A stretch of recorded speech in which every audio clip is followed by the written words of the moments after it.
భగవద్బంధువులందరికీ నమస్కారం. హిందూ ప్యాడ్ ఛానల్కి స్వాగతం. ఈరోజు మనం ఈ వీడియోలో మాఘపురాణం చెప్పుకుందాం. మాఘపురాణంలోని 7వ అధ్యాయం సుశీలుడు అను బ్రాహ్మణుని కథ. శంకరుడు పార్వతినుద్దేశించి, పార్వతీ, ఇంకను మాఘస్నాన ఫలములను చెప్పుచున్నాను, వినుము అని చెప్పసాగెను. విన్న మాత్రము చేతనే 100 జన్మలందు చేసిన పాపరాశులన్నీయూ నశించును.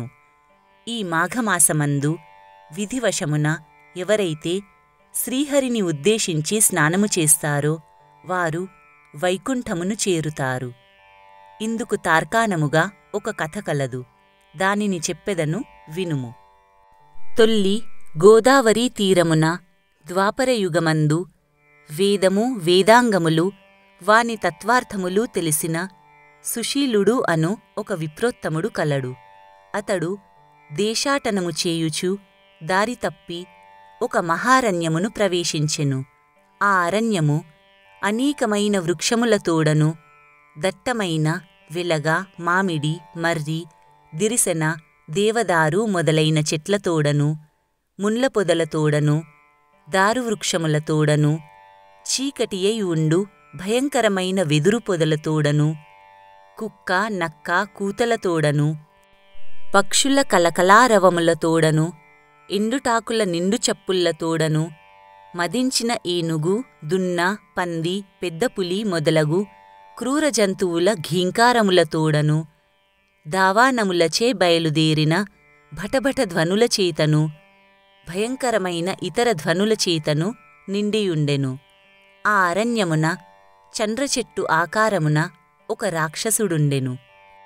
ఆ రాక్షసుని పాదములు చంద్రచెట్టుగాను, మిగిలిన శరీరమంతయు క్రూరమైన రాక్షసాకారముగాను ఉండెను.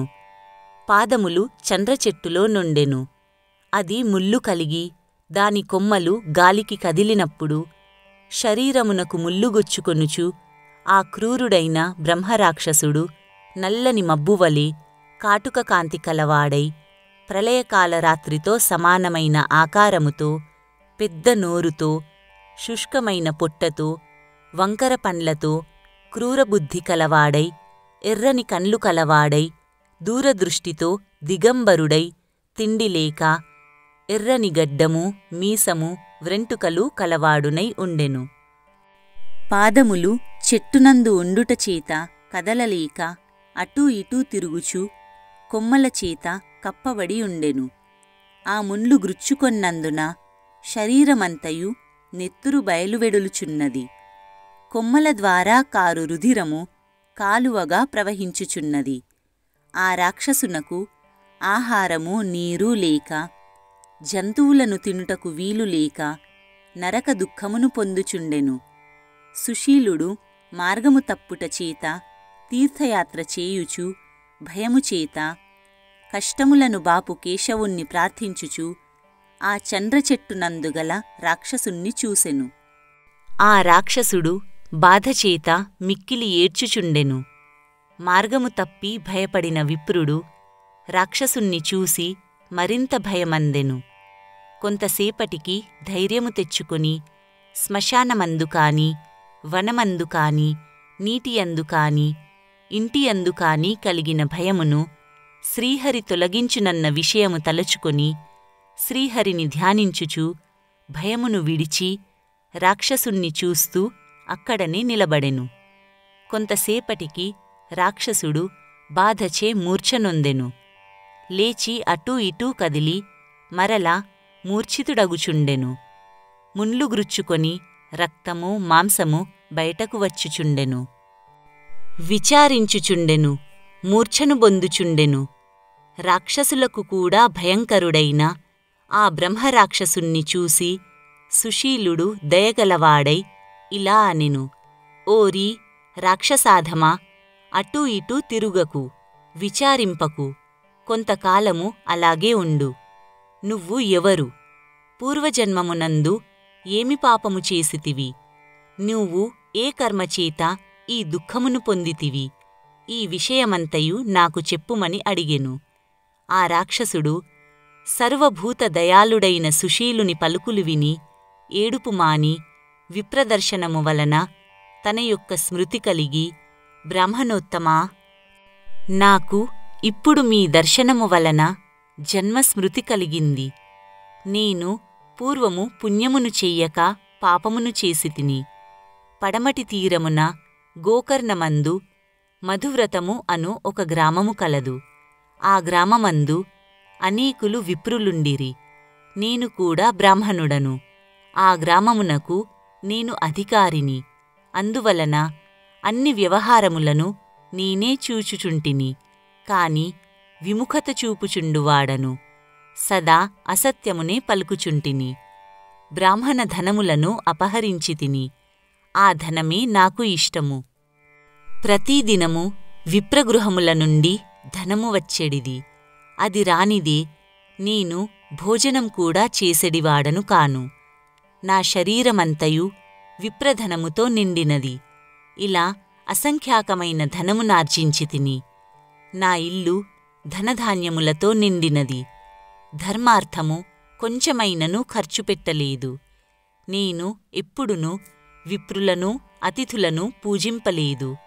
అడిగిన విప్రులకు అన్నము పెట్టలేదు. పుణ్యకాలములందు విప్రులకు అన్నము కాని, ధనము కాని, ధాన్యము కాని ఇవ్వలేదు. స్నానము చెయ్యలేదు. ఎన్నడునూ జపము చెయ్యలేదు. ఆచారము అసలే లేదు. మంచి కార్యములు చెయ్యలేదు. సంధ్యావందనము సలుపలేదు. మంత్రములను విడిచి అందరకు కనబడునట్లు తంత్రము మాత్రము జరుపుచు, విప్రద్రవ్యమెట్లు వచ్చునా అను మంత్రము మాత్రము పఠించువాడును. విష్ణుపూజ ఎన్నడునూ చెయ్యలేదు. సదా విషయలోలుడనై స్వభోజన ప్రియుడనై ఉంటిని. దేవుని ఎదుట త్రుటికాలమైనను దీపమునుంచలేదు. ఎన్నడునూ సత్సాంగత్యము చెయ్యలేదు. సజ్జనులు సంభవించినను వారుండు తావు వదిలి దుర్జనులుండు స్థలమునకేగి నరకమునకు అనుకూలమైన పలుకులతో సంతసించువాడను.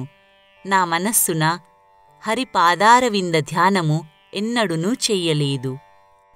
వినుటయందు నాకు ఇష్టము లేదు. నేనున్న స్థలమందు హరికథ జరిగినచో ఆ చోటును వదిలిపోవుదును. నా జీవితమందు ఏ జంతువునకు ఉపకారము చెయ్యలేదు. ఇట్టి నా దురవస్థ స్వకర్మచేత సంభవించినది. నేనంతట చనిపోయి ఘోరమైన యమలోకము చేరి 8 యుగములు మిక్కిలి కష్టములను అనుభవించితిని. యమభటులు యముని యాజ్ఞ వలన నన్ను భూతలమునకు పడద్రోసిరి. నేను గాడిదనై, ఏనుగునై, కుక్కనై, నక్కనై, పిల్లినై, పందినై, తోడేలై జన్మించితిని. ఒక్కొక్క జన్మయందు 10,000 సంవత్సరములు జీవించితిని. పిమ్మట ఈ అరణ్యమందు చండ్రచెట్టునైతిని. పాదములు చండ్రచెట్టు, పైభాగము రాక్షసరూపము. పాదములు ఈ చెట్టునందు ఉండుటచేత ఎచ్చటకు వెళ్ళలేక వాయువశమున మున్లుగృచ్చుకొని శరీరము మిక్కిలి బాధ చెందుచున్నది. నెత్తురు మాంసము బయటకు వచ్చుచున్నది. దానిని నేను తినుచున్నాను. నేను పూర్వజన్మ పాపము వలన ఈ విచారమును పొందితిని. నీ దర్శన భాగ్యమున నా పూర్వజన్మ కృతము తెలిసినది. నా పాపమును బాసి నన్ను ఎట్లు రక్షించదవో అని ప్రార్థించెను. సుశీలుడు రాక్షసుని వృత్తాంతమును విని, రాక్షసా, నీకు గొప్ప కష్టము సంభవించినది. ఈ అరణ్యమున దగ్గరగా నీరు ఉన్నదా చెప్పుము. ఆ నీటితో నిన్ను రక్షిస్తాను. నీ దుఃఖమును తొలగిస్తాను అని పలికెను. అప్పుడు ఆ రాక్షసుడు, విప్రోత్తమా, ఈ వనమందు 12 యోజనముల మధ్య నీరు లేదు, ఆ పైన కలదు అని చెప్పెను. అంతటా ఆ విప్రుడు, నీ పాపము పోవు విధానమును చెప్పెదను వినుము అని పలుకగా ఆ రాక్షసుడు పలుకుచున్నాడు. ఆర్యా, నాకు 4 పుత్రులు కలరు. నా కాపురము పూర్వము గోకర్ణ దేశమున కలదు. అప్పుడు ఆ 4 పుత్రులు దుష్ప్రవర్తనల చేత నరక దుఃఖమును పొందారు. అట్లే వారి వంశక్రమశ సంతానమంతయు అనుభవించారు. వారిలో ఒకడు ఇప్పటికి అచ్చట నివసించుచున్నాడు.